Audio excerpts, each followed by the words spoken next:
கண்ணியத்துக்குரிய ஏக இறைவன் அல்லாஹ்வின் நல்லடியார்களே, நாம் அனைவருக்கும் அந்த ஏக இறைவனுடைய அருள் உண்டாவதாக. இன்னைக்கு ஒரு சூறா நம்ம பார்க்கலாம். நம்முடைய கருத்தை பரிமாறிக்கொள்றோம். அதுல பாத்தீங்கன்னா, சூரத்துல் அல் அஷர், காலத்தின் மீது அப்படிங்கிற ஒரு இது. இந்த காலத்தின் மீதுங்கும் போது 103வது அத்தியாயம். இந்த அத்தியாயம் 103வது அத்தியாயம். இதான் உள்ளதுலே ரொம்ப சின்ன அத்தியாயம். பிஸ்மில்லாஹிர் ரஹ்மானிர் ரஹீம். வல்லசர் இன்னல் இன்சான லஃபில் உஸர் இல்லல்லதீன ஆமனு வஅமிலு ஸாலிஹாத்தி வத்தவாஸவ் பில் ஹக் வத்தவாஸவ் பிஸ் ஸப்ர். குர்ஆனை நீங்க எப்போ ஓத ஆரம்பிச்சாலும் அதுல அல்லாஹ்வுடைய கட்டளை என்னன்னா, 16வது அத்தியாயத்தில் அல்லாஹ் சொல்றான், இதா கரகத்தல் குர்ஆனை நீங்கள் ஓத ஆரம்பித்தால் ஃபஸ்தைது பில்லாஹி மினஷ் ஷைத்தானிர் ரஜீம் பிஸ்மில்லாஹிர் ரஹ்மானிர் ரஹீம் சொல்லி ஆரம்பிங்கறான். இதா கரகத்தல் குர்ஆன ஃபஸ்தைது பில்லாஹி மினஷ் ஷைத்தானிர் ரஜீம் பிஸ்மில்லாஹிர் ரஹ்மானிர் ரஹீம். அப்போ வல்லசர் இன்னல் இன்சான லஃபி உஸர் இல்லல்லதீன ஆமனு வஅமிலு ஸாலிஹாத்தி வத்தவாஸவ் பில் ஹக் வத்தவாஸவ் பிஸ் ஸப்ர். இது ஒரு சின்ன ஆயத்து. இது ஒரு நிமிஷத்துல கூட நான் ஓதல, அரை நிமிஷம் தான் ஆச்சு. ஸ்பீடா ஓதிங்கன்னா 1/4 நிமிஷம் ஆகும். இப்ப இந்த அரை நிமிடத்துல ஓதக்கூடிய இந்த ஒரு ஆயத்து ஒரு நாள் இல்ல, 10 நாள் இல்ல, ஒரு மாத கணக்குல இந்த ஆயத்துக்கு விளக்க சொல்லலாம். இன்னும் சொல்ல போனா ஒட்டுமொத்த மனித சமுதாயத்துக்கு இந்த ஆயத்து ஒரு தெளிவுரை கொடுக்குது. ஒட்டுமொத்த மனித சமுதாயத்தை அழைக்குது, வாங்க இத பாருங்க, இதை சிந்திங்கங்கிற. எப்படின்னா, அகலல் கித்தாபு உடையவர்களே, வேதம் கொடுக்கப்பட்ட மக்கள்னு இறைவன் அழைக்கிறான். அப்ப எல்லா மக்களும் வேதத்துடையவர்கள் தான். எல்லா மக்களுக்கும் இறைவன் வேதத்தை கொடுத்திருக்கான். வேதம் கொடுக்காத சமுதாயமே இல்லைங்கிறான். அப்ப எல்லா சமுதாயத்தையும் அழைக்கும் போது, எல்லாரையும் கூப்பிடும் போது அதுக்கு ஆதாரமா அல்லாஹ் என்ன சொல்றான், அந்த வசனத்துல பாத்தீங்கன்னாக்கா 2:67 2வது அத்தியாயம் 62வது வசனம், 2வது அத்தியாயம் 62வது வசனம், 5வது அத்தியாயம் 68வது வசனம், 22வது வசனத்துல 17வது அத்தியாயம் 17வது வசனம், 2:62வது வசனம், 5:68வது வசனம், 22:17வது வசனம். இதுல எல்லாரையும் கூப்பிடுறான், ஒத்தவனுள்ள எல்லாரும். அதுல கடவுள் இல்லை என்பவர் கூட இது உள்ளார வந்துருவாங்க. அதுல பாருங்க, யா அய்யுஹல்லதீன ஆமனு, ஈமான் கொண்டவர்களே, ஹாது யகூதிகளே, நஸரா கிறிஸ்தவர்களே, சாபியின் நேர்வழி நடக்கக்கூடியவர்களே, மஜூசி நெருப்பை வணங்கக்கூடியவர்களே, சிற்கு இறைவனுக்கு சிற்கு வைக்கக்கூடியவர்களே. இது எல்லாத்தையும் எந்த அத்தியாயத்துல சொன்னா, 2:62, 5:62, 22:17. இதான் ஆதாரபூர்வமான வசனங்கள். அப்போ ஒட்டுமொத்த மக்களையும் இறைவன் கூப்பிடுறான்.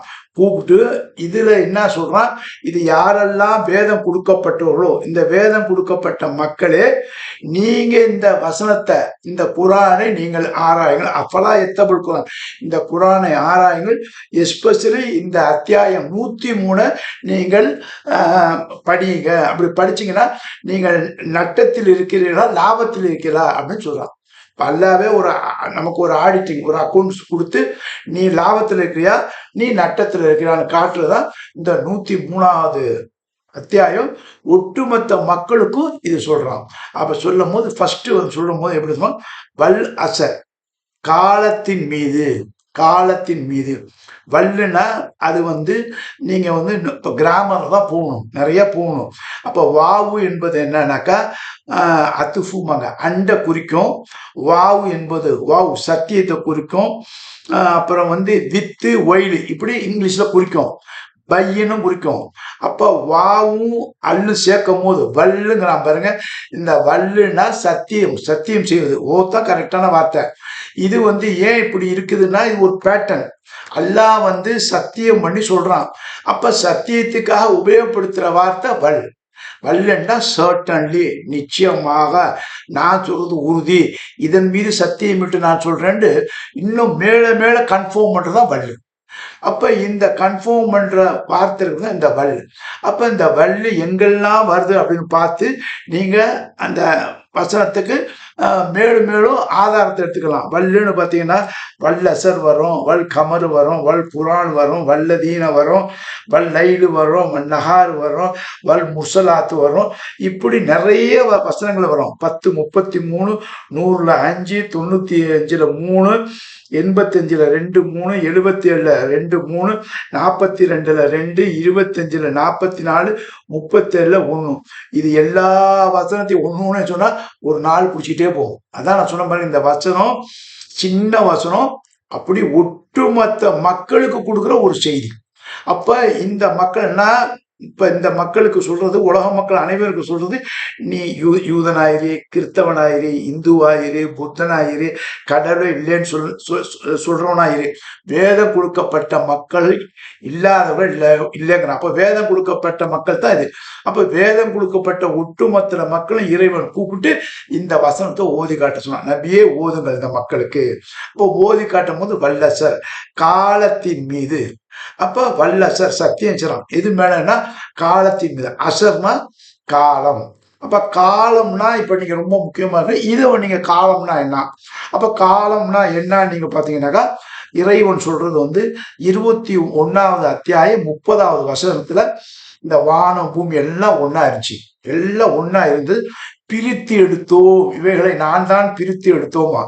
21வது அத்தியாயம் 31வது வசனத்தில் எல்லாம் ஒன்றாக இருந்தது, இவை அனைத்தையும் நான் ஒன்பை ஒன்னா பிரித்தேங்கிறான். அப்ப பிரித்தேன்னு சொல்லும் போது செகண்ட் ஆரம்பிச்சிருச்சு, டைம் ஆரம்பிச்சிருச்சு, மந்த் ஆரம்பிச்சிருச்சு, டே ஆரம்பிச்சிருச்சு, நைட் ஆரம்பிச்சிருச்சு, பகல் ஆரம்பிச்சிருச்சு.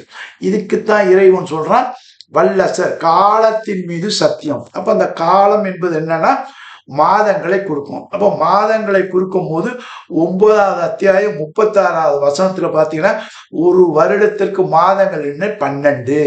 அப்ப பிரிக்கும் போது வருடம் கரெக்டா சூரியனையும் சந்திரனையும் வச்சு அப்படியே காலத்தை சொல்றான். அப்போ ஒரு வருடத்துக்கு மாதங்கள் எண்ணிக்கை 12. அதே மாதிரி 34வது அத்தியாயம் 12வது வசனம் சொல்றான் காற்று ஸ்பீடு, ஏருக்கு பாருங்க, நம்ம காற்று சுவாசிக்கிறோம்ல, அந்த காற்று காலையில பயணம் போனா 1 மாதம் ஆகும். அதே காற்று மாலையில வரும்போது 1 மாதம் ஆகும். இதை விஞ்ஞான பூர்வமா நிரூபிக்கணும், விஞ்ஞான பூர்வமா பேசணும். இதுக்கெல்லாம் நேரம் நமக்கு கிடையாது. அப்ப ஒட்டுமொத்த மக்களை கூப்பிட்டு சொல்றான் இந்த காற்றை பார், இந்த காற்றுடைய மெஷர்மெண்ட்டை பார் அப்படின்னா நீ மெஷர் பண்ணு அப்படின்னு நமக்கு ஹிண்ட் மட்டும் இல்ல தெளிவான ஆதாரத்தையும் கொடுக்கலாம். அப்ப காலம் வந்துருச்சு. அதே மாதிரி மாதம் வந்த பிறகு அடுத்தது வாரம். ஒரு வாரத்துக்கு 7 நாட்கள் தாங்கிறான். அப்ப 7 நாட்களுக்கு யௌமுல் ஜும்மா வெள்ளிக்கிழமைன்னு சொல்லிட்டான், சபத்து சனிக்கிழமைன்னு சொல்லிட்டான். அது எந்த ஆயத்துல சொல்றான்னா 62வது ஆயத்துல சொல்லிட்டான், 2:65 சபத்துன்னு சொல்லிட்டான். அப்ப வெள்ளிக்கிழமைங்கிற ஒரு நாளை பேரிட்டு சொல்லிட்டான், சனிக்கிழமைங்கிற ஒரு பேரை நாள் சொல்லிட்டான், ஒரு வாரத்துக்கு 7 நாட்கள் சொல்லிட்டான். அடுத்தது நிமிடங்கள் காலை மாலை என்பதற்கு நாட்களை பார்ப்பதற்கு சந்திரன் நாளை காட்டுது. அது சந்திரன் தேஞ்சி வருது பாருங்க. அப்ப ஆரம்பத்துல சந்திரன் கொஞ்சம் கொஞ்சமா வளரும். 1வது பிறகு 2வது பிறகு 3வது பிறகு 15வது பிறகு அது சந்திரன் தேயும். அப்ப தேயும் போது 16, 17, 18, இப்ப 29, 30. அப்ப 29, 30ங்கிற போது அது சந்திரன் அந்த ஈச்சம்பரம் ஓலை அந்த மாதிரி மறைஞ்சிடும். இங்கே ஆரம்பம் ஈச்சம்பரம் மாதிரி மெல்லிசா தெரியும், அங்க மெல்லிசா மறையும். அப்ப நாட்களை பார்ப்பதற்கு சந்திரனை கொடுத்துட்டான். அதே மாதிரி சூரியனையும் வச்சு சில பேர் கால்குலேஷன் பண்றாங்க. ஆனா சூரியன் அக்யூரேட்டா பார்க்க நேரத்தை தான் பார்க்கணும். அந்த நேரமும் நிமிடமும் துல்லியமா கொடுக்கறது சூரியன் தான். அப்ப சந்திரனை நாட்களுக்கும் சூரியனை நேரத்திற்கும் அல்லாஹ் சுப்ஹானஹு வ தஆலா நம்மை படைத்த இறைவன் தெளிவா நமக்கு சொல்லிட்டான். அப்ப இந்த மீத சத்தியம் பண்றான். இவைகளை அனைத்தையும் படைத்த இந்த காலம் இருக்குதே, இந்த காலத்தின் மீது சத்தியம்னா ஒட்டுமொத்தமான நேரம், ஒட்டுமொத்தமான மாதம், நாலு, செகண்ட் எல்லாத்தையும் சேர்த்து வச்சது ஒரு காலம். இந்த காலத்தின் மீது நான் சத்தியம் பண்றேங்கிறான். அப்ப இந்த காலத்தின் சத்தியம் பண்ண நான் சொல்றது உண்மை, இதை நம்பு அப்படின்னு சொல்றான். அப்ப இந்த காலத்தின் மீது சத்தியம் போது சில பேர் நம்மளும் நம்ம சத்தியம் பண்ணுவோம். நம்ம அப்பா மேல சத்தியமா, இந்த குரான் மீது சத்தியமா, இந்த காபத்துல்லா மீது சத்தியமா, வேற யார் பேர ஒரு ஒரு நல்லடியார் பேரை கூட சொல்லி சத்தியம்பாங்க. அப்படி சத்தியம் பண்ணக்கூடாது. அல்லாஹ்வுடைய தூதர் நமக்கு உத்தரவிட்டாங்க. அதாவது குரானை கற்றுக் கொடுத்தது அல்லாஹ் தான்.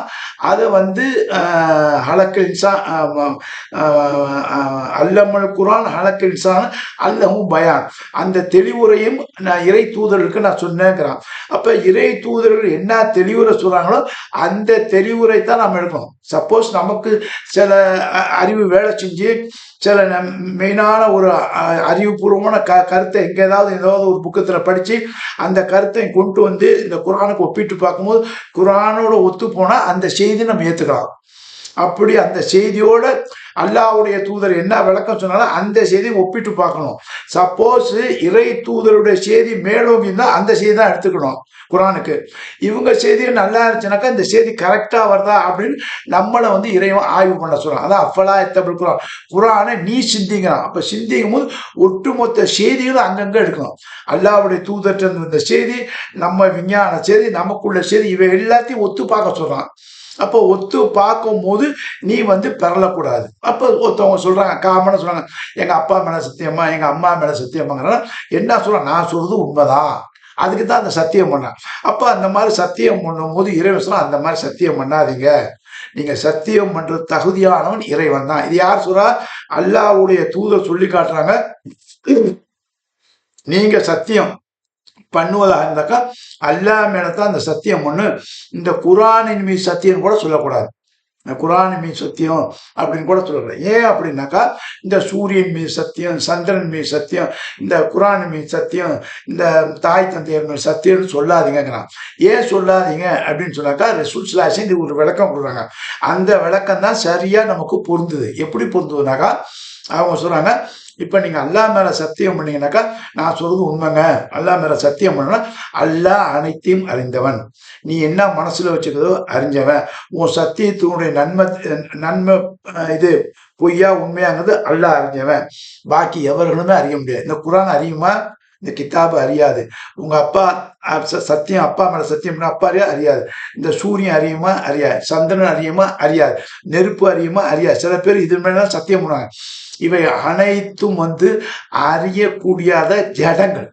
அதாவது ஜடங்கள்னா பாஸ்ட் டென்ஸ்லையும் பிரசன்ட் டென்ஸ்ல ஃபியூச்சர் டென்ஸையும் அறிய முடியாத இவைகள் மீது நீங்கள் சத்தியம் செய்யார்கள்.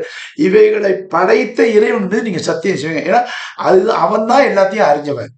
இப்ப நான் ஒரு பொய்யை சொல்றேன், அதை சத்தியம் சொல்லுவேன். சத்தியமும் நான் சொல்றதாங்க ரைட் அப்படிங்கும்போது நீங்க நம்புவீங்க. அந்த நம்புதல் கொடுக்குற பொருள் எந்த பொருளானா அல்லாஹ் பேர்ல இருக்கணும். அப்ப அல்லாஹ் நீ சொல்றது உண்மையா பொய்யா என்பதை பார்த்து அதுக்கு தகுந்த ஜட்ஜ்மெண்ட் கொடுப்பான். அந்த நீதியாளன் பேர்ல சத்தியம் பண்றதுதான் சத்தியமே தவிர மற்ற பொருள் மீது சத்தியம் பண்ணாதே அப்படின்னா. சரி, மீண்டும் அந்த பொருள் மீது நம்ம சத்தியம் பண்றோம். இந்த குரான் மீது சத்தியமாக, கௌபத்துல்லா மீது சத்தியம், என்னுடைய தாப்பனார் மீது சத்தியம் சொன்னாக்கா இறைவன் சொல்றான், அல்லாஹ்வுடைய தூதர் சொல்றாங்க, நீங்க சிறுக்கு வச்சுட்டீங்க, இணை வச்சுட்டீங்க. ஏன்னா நீங்க பண்ற சத்தியம் இறைவன் தான் அறிஞ்சவன். அந்த சத்தியத்தில் உள்ள உண்மைத்தன்மை எல்லாமே இறைவன் தான் அறிவான். ஆனா உங்க தந்தையால அறிய முடியாது, உங்க தாயால அறிய முடியாது, இந்த குரானால அறிய முடியாது, இந்த சந்திரனால அறிய முடியாது. அப்ப அறிய முடியாத அந்த வல்லமையை கொண்டு இந்த பொருள்களுக்கு நீங்க கொடுத்தீங்கன்னாக்கா அப்ப இறைவனுடைய சக்தி இந்த பொருளுக்கு இருக்குதுன்னு ரெண்டையும் நீங்க ஈக்குவல் ஆக்குறீங்க. அது ஷிர்க்குக்கு சமம், இணை வைத்தலுக்கு சமங்கிறாங்க. இவ்வளவு அழகா பேசுறாங்க பாருங்க அல்லாஹ்வுடைய தூதர். இந்த விளக்கம் தான் சரியான விளக்கம். இந்த விளக்கத்தை நீங்க ஒரு உதாரணம், அதாவது ரசூலுல்லாஹ்வுடைய இந்த சத்தியத்தை அல்லாஹ்வை தவிர மற்ற மீது பண்ணாதீங்க, எதுவுமே இறைவனுடைய சக்திக்கு சமமானது அல்லன்னு சொல்றாங்க. அப்ப அப்படி சமமானதுன்னு நீங்க நினைச்சீங்கன்னாக்கா அது இறைவனுக்கு நீங்க இணை வைக்கிறீங்க, சிற்கு வைக்கிறீங்க.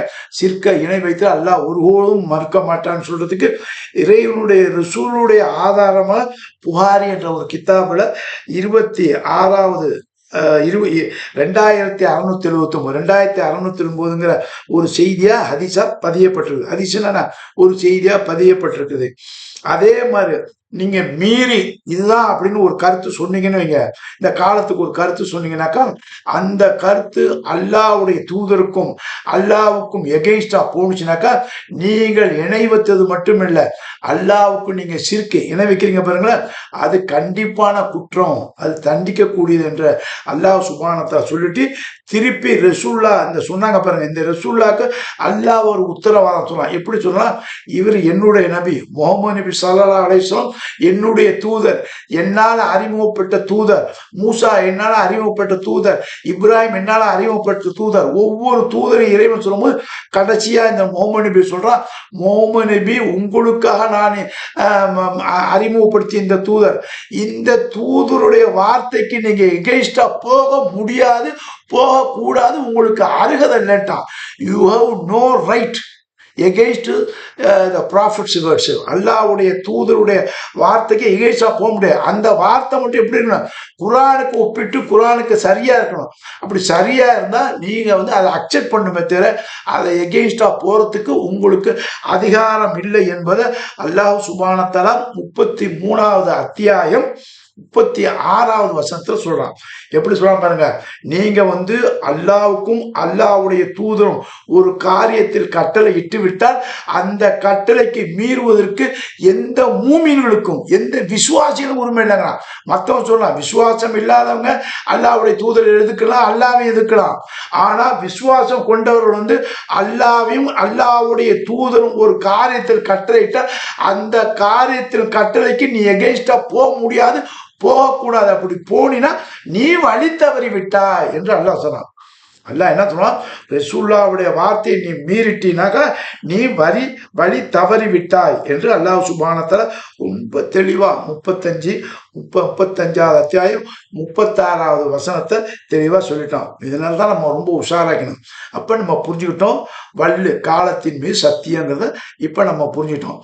அடுத்த லைன் பாருங்க, காலத்தின் மீது சத்தியமா சொல்லிட்டு அல்லாஹ் சொல்றான், இன்னல் இன்சான லஃபில் உஸர், இன்னல் இன்சான லஃபில் உஸர். இன்னனா நிச்சயமாக, இது சர்டன், இன்னல் நிச்சயமாக, இன்சான்னா மனுஷன். எந்த மனுஷன் அப்படிங்கும்போது மனுஷனாவே ஆணையும் பெண்ணையும் குறிக்கும். இன்னல் இன்சான இந்த மனிதர்கள், எந்த மனிதர்கள்? இந்த வேதத்துடைய மனிதர்கள். இந்த வேதத்துடைய மனிதர் யாரு? ஆமனு ஈமான் கொண்டவர்கள், குரான் கொடுக்கப்பட்டவர்கள், யகூதிகளுக்கு வேதம் கொடுக்கப்பட்டது ஜபூரு, நசரானிகள் வேதம் கொடுக்கப்பட்டது இஞ்சியில், தௌராத்து நூகலை ஜபூர் அலைஹிஸ்ஸலாம் தௌராத்து. அப்ப வேதம் கொடுக்கப்பட்ட மக்கள் அனைவரும் இருக்காங்க. அந்த வேதம் கொடுக்கப்பட்ட மக்கள்லயே மஜூசியும் அடங்குவாங்க, சிற்கு உள்ளவங்களும் அடங்குவாங்க, கடவுள் இல்லைன்னு சொல்றவங்களும் அடங்குவாங்க. அப்ப இந்த இன்சான் என்பது ஆணும் பெண்ணையும் குறிக்கும். இந்த ஆண் பெண்ணுக்கு வேதம் கொடுக்கப்பட்ட மக்கள், வேதம் கொடுக்கப்படாத சமுதாய மக்கள் யாரும் இல்லைன்னு அல்லாஹ் சொல்றான். அப்ப உங்களை படைச்ச இறைவன் உங்களுக்கு ஒரு ஆத்தன்டிக் நியூஸ் சொல்லும் போது அந்த ஆத்தன்டிக் நியூஸை நீங்க ஆய்வு செய்யணும் சொல்றாங்க. அப்ப இப்படி பார்க்கும்போது மனுஷன் நம்ம புரிஞ்சிட்டோம், வேதம் கொடுக்கப்பட்ட மனுஷன் சொல்லிட்டான். அப்ப இந்த வேதம் கொடுக்க மனுஷன்ல லஃபி ஹுசர், காலத்தின் மீது சத்தியமாக மனிதர்கள் நட்டத்தில் இருக்கிறார்கள். எந்த மனிதன் நல்லா சொல்ல, ஒட்டுமொத்த மக்களையும் சொல்ற மாதிரி சொல்லலாம். இன்னல் இன்சான லஃபில் உஸர், ஒட்டுமொத்த மனித சமுதாயம் சொல்லலாம். மனித சமுதாயம் லஃபி உஸர், காலத்தின் மீது சத்தியமாக இந்த மனித சமுதாயம் நட்டத்தில் இருக்குது. உஸர்னா லஃபி உஸர்னா நட்டத்தில் இருக்காங்க. அப்ப நட்டத்தில் இருக்கிறவங்க யாரு, நட்டத்தில் இல்லாதவங்க யாரு அப்படிங்கிறத ஆடிட்டிங் அல்ல. நம்ம வியாபாரம் பண்றோம், நம்ம ஆடிட்டர் சொல்றாரு, ஏங்க உங்க அக்கௌண்ட் படி பார்த்தா லாபத்தில் இருக்குது, உங்க அக்கௌண்ட் படி பார்த்தா நட்டத்தில் இருக்கிற மாதிரி அல்லாவும் இந்த குரானை வச்சு ஒரு ஆடிட்டிங் கொடுக்கலாம். இந்த குரானுங்கிற ஆடிட்டிங் புக்கில் நீ நட்டத்தில் இருக்கிறியா லாபத்தில் இருக்கியா படிச்சு பாரு. இந்த குரானை மட்டும் இல்லை, நான் கொடுக்கப்பட்ட வேதத்தின் உடையவர்களே உங்களுக்கு எந்தெந்த வேதம் கொடுத்தோம்னா அந்த வேதம் அத்தனை எடுத்து நீங்க பாருங்க அப்படின்னு சொல்றான். அப்பவும் பார்க்க சொல்றான், இப்பவும் பார்க்க சொல்றான், இடையில வருங்காலத்திலும் சொல்றான். அப்ப இந்த வேதம் கொடுக்கப்பட்ட மக்களுக்கு வேதம் இருக்குது. இப்ப பெரும்பாலும் சப்போஸ் சொல்லுவாங்க, நம்ம தமிழர்களாச்சே அப்படிமா, தமிழர்களுக்கு வேதம் கொடுக்கப்படும். எந்த வேதம் நீ எடு. அப்ப தமிழ்ல பல வேதங்கள் இருக்கு. அந்த வேதத்துல உள்ள வார்த்தைகளும் இந்த குரானுடைய வார்த்தையும் ஒன்னா இருக்கான்னு பாரு. ஒன்னா இருந்தீங்கன்னா உன்னுடைய நிலைமை தான். நீ லாபத்துல இருக்கிறியா நட்டத்துல இருக்கிறியா அப்படி சொல்லும் போது தான் இறைவன் இன்னல் இன்சான லஃபில் உசார், மனிதன் வந்து நட்டத்தில் இருக்கிறான். யாரு நட்டத்தில் இருக்கா யாரு நட்டத்தில் இல்லை, இதை பிரிச்சு காட்டுறான். அக்கௌண்டிங் ஆடிட்டிங் மாதிரி நல்லா பிரிச்சு காட்டுறான்.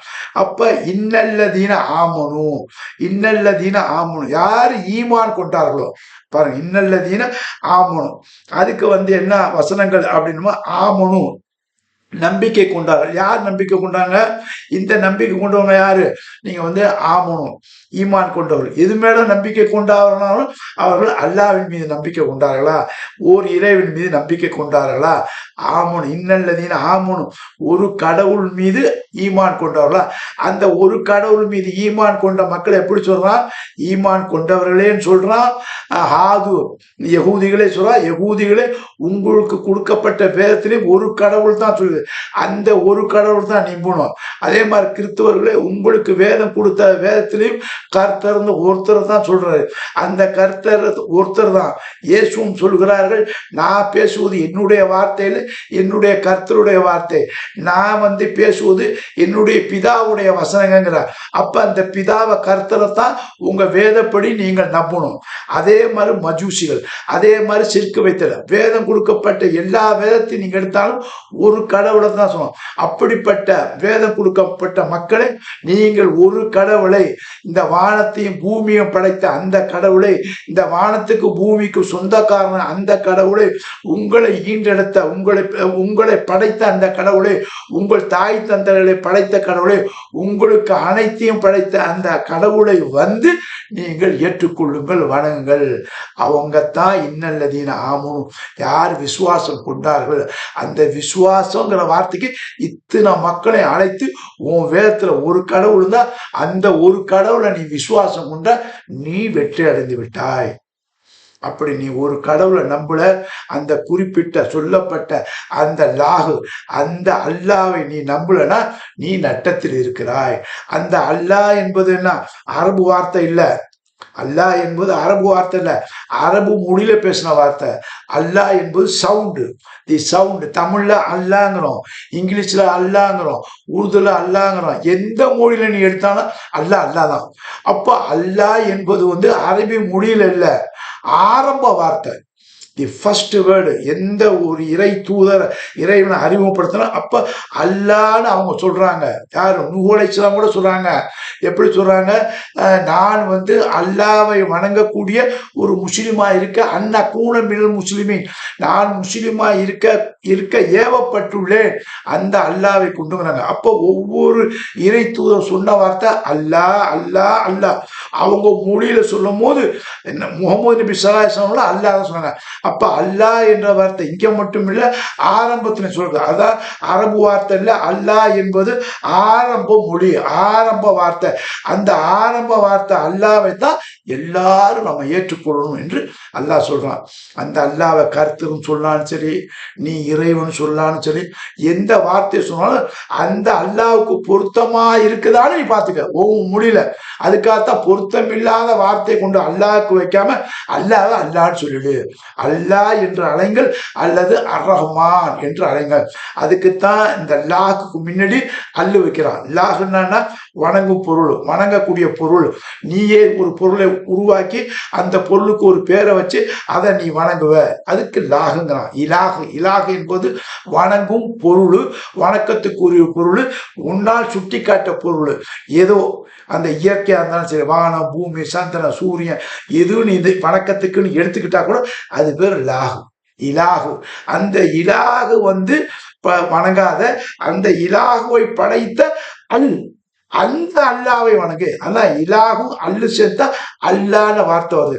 அல்லாஹ் என்பது அனைத்தையும் படைத்தது, அனைத்தையும் படைத்த அந்த ஒரு இறைவனை நீங்க வணங்க, அதான் அல்லாஹ். லாகு பிளஸ் அல்லு, அல்லாஹு, அந்த அல்லாவை, அந்த லாகுவை. அந்த லாகு யாரு? வானத்தையும் பூமி யார் படைச்சாரோ அந்த அல்லாஹ், அந்த லாகு. வானத்துக்கு பூமிக்கு சொந்தக்காரன் லாகு, எந்த லாகு? அந்த லாகு, அந்த அல்லாஹ். அப்ப அந்த அல்லாஹ்வை யார் ஈமான் கொண்டார்களோ அவர்கள் நட்டத்தில் இல்லை.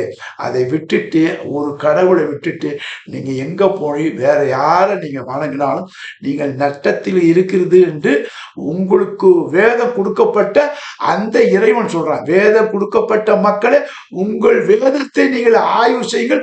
அந்த வேதத்தில் ஒரு கடவுளைத்தான் சொன்னேன். அந்த ஒரு கடவுளை குறிப்பிட்ட ஒரு கடவுளை யார் வணங்குகிறார்களோ அவர்கள் நட்டத்தில் இல்லை, அவர்கள் லாபத்தில் இருக்கிறார்கள். அப்படி ஒரு கடவுளை, வேதத்தில் சொல்லப்பட்ட அந்த ஒரு கடவுளை, ஒரு இலாகுவை, ஒரு கர்த்தரை யார் ஏற்றுக்கொள்ளவில்லையோ, யார் அவனுக்கு அடிபணவில்லையோ, அவனுடைய வார்த்தை யார் ஏற்று கொள்ளவில்லையோ அவர்கள் நட்டத்தில் இருக்கிறார்கள் என்று இறைவன் சொல்றான். அந்த லாவும் நட்டத்துக்கும் அடுத்த லைன்ல சொல்லும் போது இறைவன் சொல்றான், ஒவ்வொரு தூதரை வச்சு நான் எச்சரிக்கை செய்றேன். அப்போ ஒரு தூதர் முகமது நபி எதுக்கு வந்தாங்க? அச்சமூட்டி எச்சரிக்கை செய்ய. நதீரும் பஷீரும், நல்லது சொல்றாங்க, கெட்ட செய்தி சொல்றாங்க. அப்ப நல்ல செய்தினா நீங்க அந்த ஒரு கடவுளை ஏற்றுக்கொண்டீங்கன்னா, இவ்வளவு ஆதாரத்தை கொடுக்குற அந்த ஒரு கடவுளை ஏற்றுனா அந்த கடவுள் உங்களுக்கு சுப செய்தி சொல்றாரு.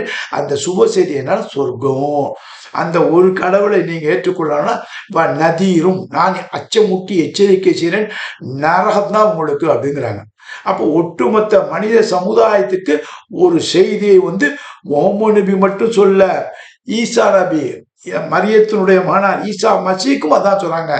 ரப்பி அல்லா ரப்புக்கும் அல்லா ஊது ஆதா சிராத்தின் முஸ்லிக்கேன், என்னுடைய இரட்சகன், என்னுடைய கடவுள், என்னுடைய பிதா அல்லாதான் மேல இருக்காரு, அவரை ஏற்றுக்கொள்ளுங்கள், அவரை வணங்க, இதான் சிறந்த வழி.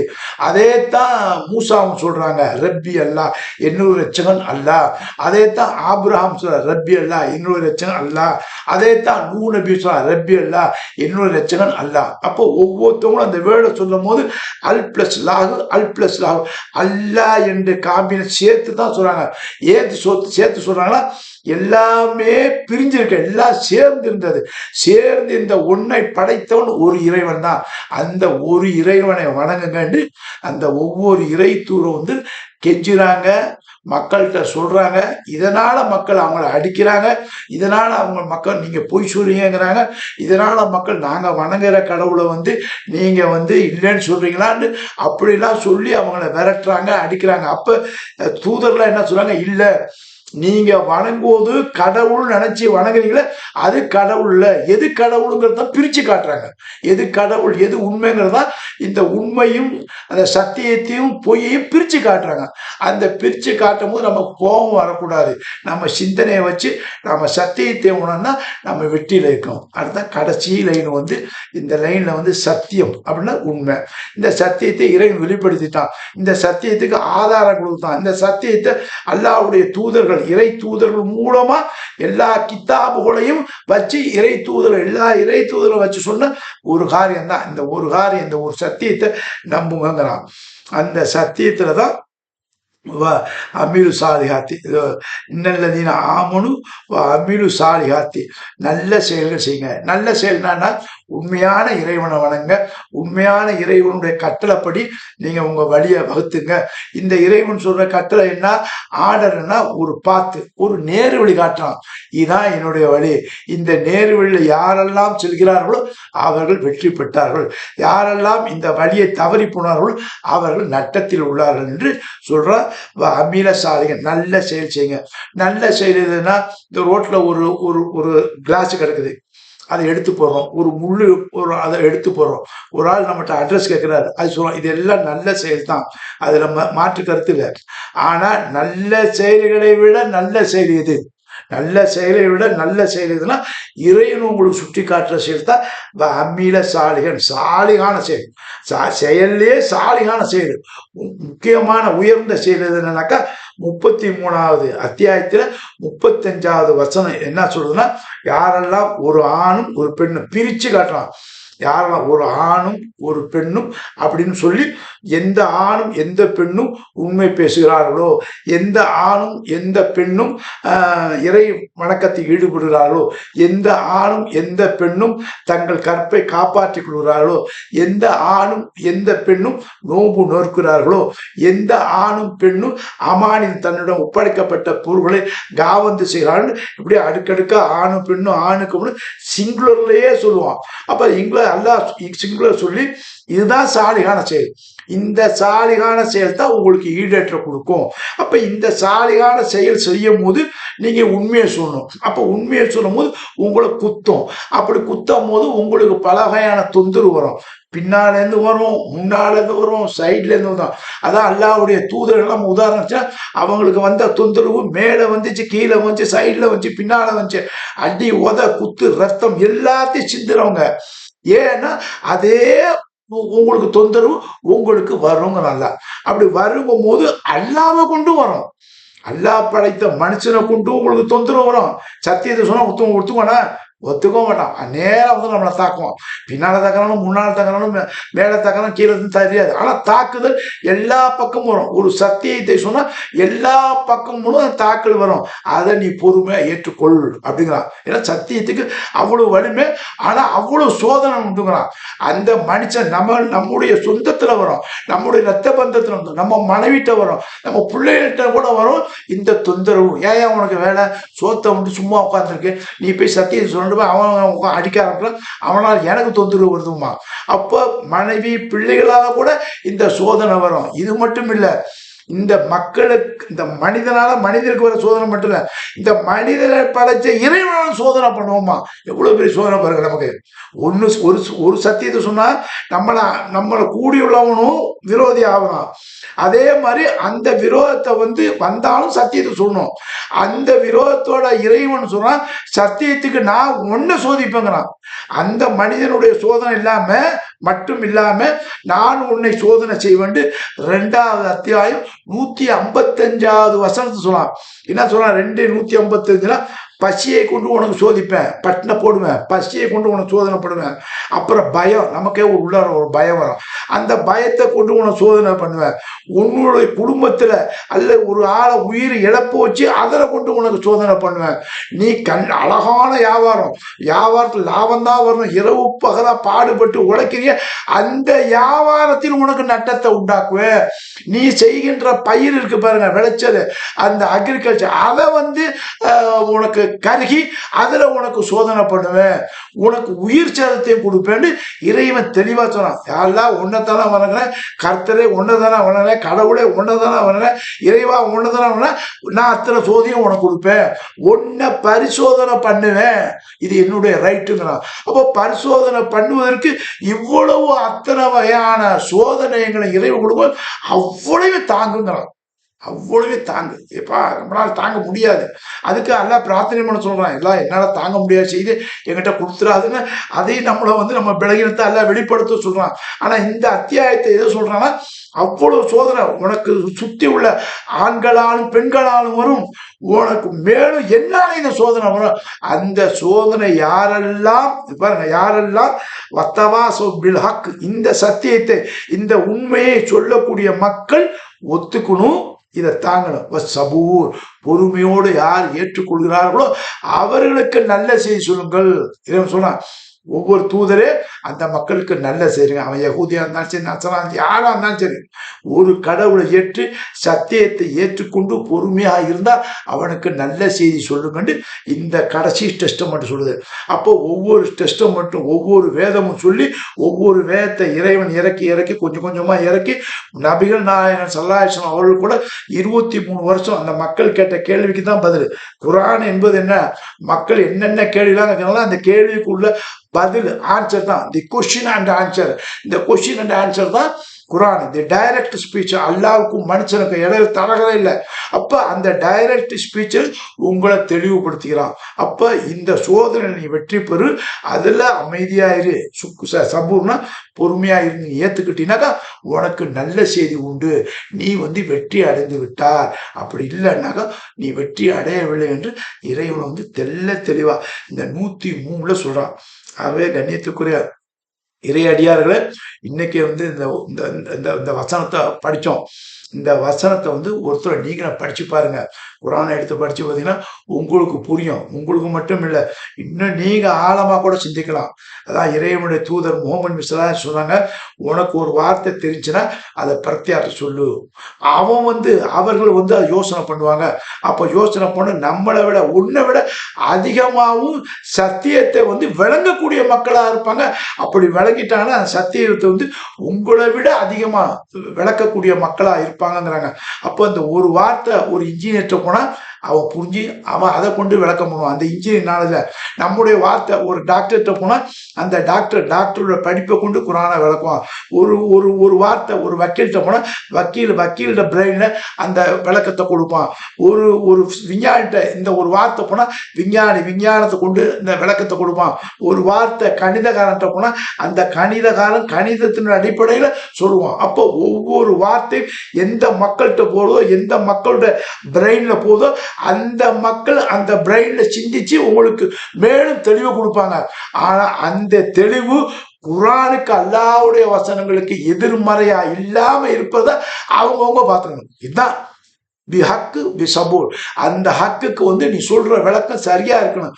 மீறி இருந்துச்சுனாக்கா கஷ்டம்தான், நீ நட்டத்தில் இருக்க என்று இறைவன் சொல்லுவான். ஆக கண்ணியத்துக்குரிய அல்லாஹ் நல்லடியார்கள், இந்த வசனத்தை இன்னைக்கு நம்ம படித்தோம். இன்னைக்கு நாம ஓரளவு நம்முடைய அறிவு கொண்டு நாம் புரிஞ்சுக்கிட்டோம்.